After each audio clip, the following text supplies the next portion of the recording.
How to install apps on iPhone without Apple ID password. To get started, first of all go ahead and open up the Settings application on your phone. Settings allow users to customize, control, and secure your device. Once you're here, scroll down to find and tap on Face ID and passcode. For security purposes, you will be required to enter your device passcode to proceed. Once you are on the Face ID and passcode screen, you will see various options for controlling how the feature is used and manage all your passcode settings. Now, at the top, turn the switch on for iTunes and App Store option. A pop-up will appear asking you to sign into your Apple account.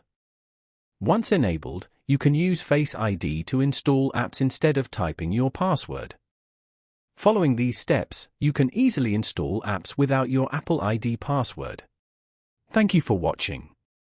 Please leave a like if this tutorial helped you, or leave a comment below if you have any questions related to the video.